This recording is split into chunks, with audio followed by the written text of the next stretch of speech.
Hey everybody, you are looking at my 1987 V30. And of course a V30 is just what they called a K30 in 1987, so it's a one-ton four-wheel drive square body truck. And despite its neglected appearance, I love this truck. So I used to work for an herbicide spray service, and this truck and one other were just kind of parked out behind the shop, neglected. Sort of the stereotypical dying out in the fence row situation. And every day, you know, we'd get there at like 4 o'clock in the morning, spray all day, and then leave in the afternoon. And every day when I'd jump in my pickup to leave, this thing would wink at me. So at the end of that season, I threw a lowball offer on it and ended up hauling it home. And my intention was to use it for collecting firewood in the woods, and it's perfect for that. So this is actually a cab and chassis truck, and which means the frame is a little bit different than a regular pickup. You can't put a normal pickup bed on this. The wheelbase is about 4 inches longer. The frame rails aren't, I believe, are not exactly the same distance apart as a pickup. And one difference that I really like is the rear end. So a regular square body dually would have a Dana 70 rear end that sticks out really wide. So that's why they have those big dually fenders stuck onto the regular bed. This one has a 14-bolt rear end, which is arguably at least as good, if not a better rear end than a Dana 70. And it's narrow, much narrower. If I didn't have spacers in there for my slightly larger tires, though the outside dually wheels would be just totally flush with the side of the body, just like a single wheel truck. And so for going up on Forest Service roads, which are pretty narrow, and then having to pass people going the opposite way, the narrower the better. So I've always liked the cab and chassis dually rear end. So it's got that 14 bolt in the back. It's got a Dana 60 in the front. They both have 456 gears. It's got an SM465 and an NP205. So you're never going to go anywhere in a hurry in this truck. But for hooking up to cables and chokers and skidding logs up the side of mountains, with its 59-to-1 low ratio, you just can't beat it. And then ironically, since I bought this truck to haul firewood with, right after I bought it, we moved into a house that did not have a wood stove, so I haven't really had any reason to go get firewood. And for the last 7 or 8 years that I've had this truck, it's just been kind of backburnered next to my house, just like it was behind the shop when I bought it. But my wife and I decided this summer it's finally going to be time to get another wood stove, and that is all the justification I need to finally start throwing some love at this truck. So there's a few mechanical issues I need to deal with. It's pretty rich at idle. It loads up and quits. The transfer case won't shift, things like that. So over the last week or two, it's got a brand new windshield, and I rotated the tires, and I took that opportunity to go ahead and scrub up and paint the outside wheel faces. And this is just some VHT Argent Silver wheel paint. I believe the number is SP188. I like this color. It kind of reminds me of the old muscle car rally wheels. However, in my opinion, the biggest eyesore on this truck is the grille. The only thing dumber and uglier than one of these 1990s custom billet shiny grills is one of these 1990 grills that is rusted halfway back to dirt and isn't shiny anymore. So this is what it's gonna get. Now, you may already be saying, hey Chris, you said that was an 87 truck and that's not an 87 grill. And you're absolutely right. This is the 83-84 style grill. So I took an evening and looked at every 81 to 87 grill that Chevy made, and I decided that these 83 and 4 grills were the nicest design, at least the one that I preferred. And the coolest thing about a square body truck is that they're all like a Lego set. You could take any part from any of them and put them on any other one you want. And being that they're all 40 and 50 years old at this point, you can just make them whatever you want them to be. Also, I myself am a 1984 model, so if I want to take every square body truck I ever own and make it an 84, you know, that's up to me. So the grill and the bow tie I bought from Summit. They're Auto Metal Direct brand, but when they showed up, the box doesn't say Auto Metal Direct anywhere. It says Tri Plus Automotive. So I think Auto Metal Direct is just buying this Tri Plus brand, and the bow tie says it's made in Taiwan. It probably says that on the grill box here too somewhere, about made in Taiwan. So probably all the different companies, you know, LMC and all the different things, I imagine they're all buying the same grill that comes from Taiwan and just reselling them. And then the headlight bezels, these are from Amazon. Car with a K, Car Parts 360. And these are also the 83 and 84 style. And you don't necessarily have to match those to the grill. These 83, 84 ones, they come out to this point here, kind of a triangle ridge between the headlight and the blinker, whereas the 85 through 87 style is flat. Either one, I think, would look fine with the grill. And so these have this groove here that kind of follows the grill. I don't think anybody would really be able to tell, you know, when you're driving by on the road. And then also from Amazon, these are some plastic push-in nuts, and then we got these screws to go with them. And I believe that's the only hardware you need to mount this thing, but we'll see in a minute.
All right, so here are those push-in nuts, and here are the ones I got on Amazon. They look about the same.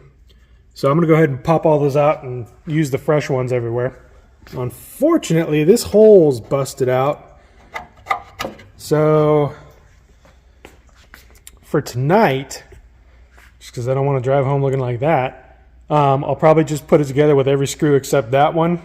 And then I'll end up getting just like a machine screw and a couple of fender washers to grab here so I can make it all nice and secure later.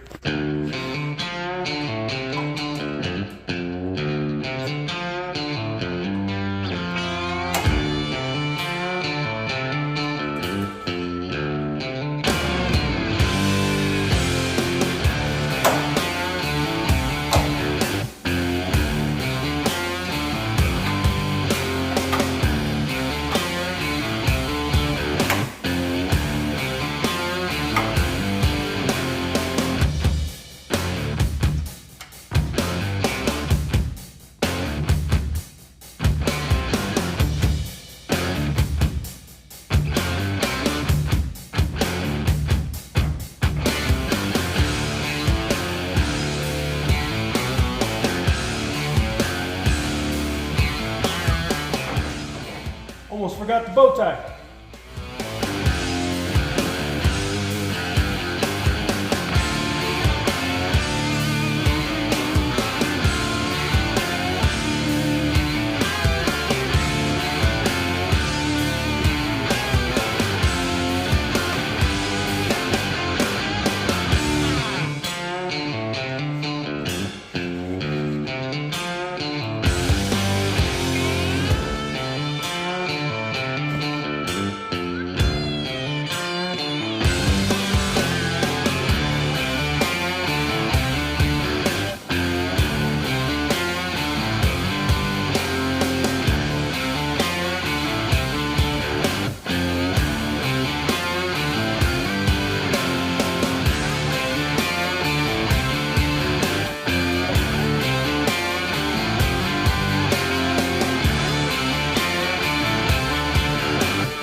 to get to the hole back there.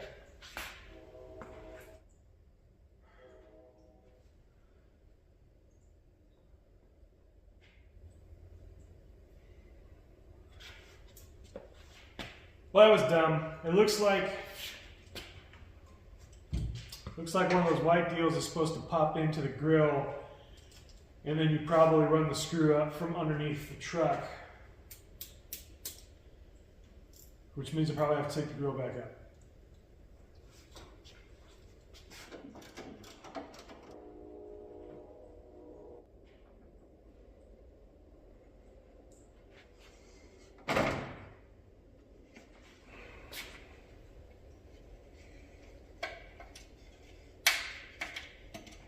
There we go.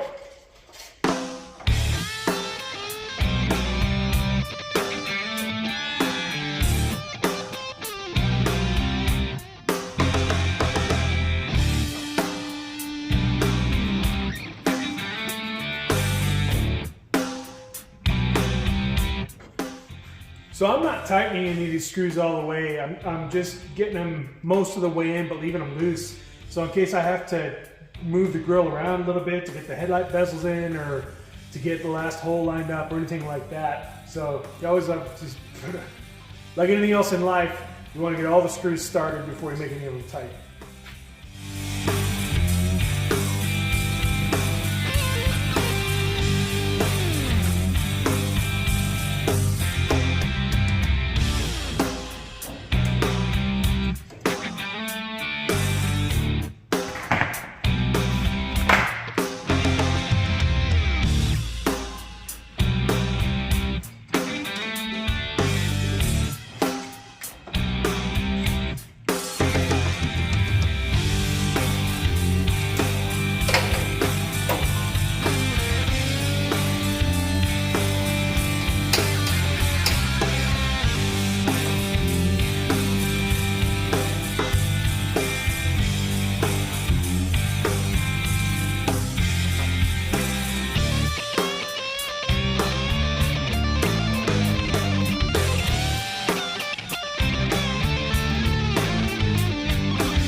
So even though that hole's busted out, I think I'm going to go ahead and stick one of these in there just to kind of pin the grill back in place. Because otherwise it keeps wanting to pop forward. Really afraid of breaking the grill.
Well, there you go. It's like a whole new truck. Well, there you go. Between the painted wheels and the new grille, this truck has gone from a 100-footer to a solid 50-footer. If you're interested in square body content like this, along with some general outdoor content, then please go ahead and subscribe. Thanks very much for watching. I'll see you on the next one.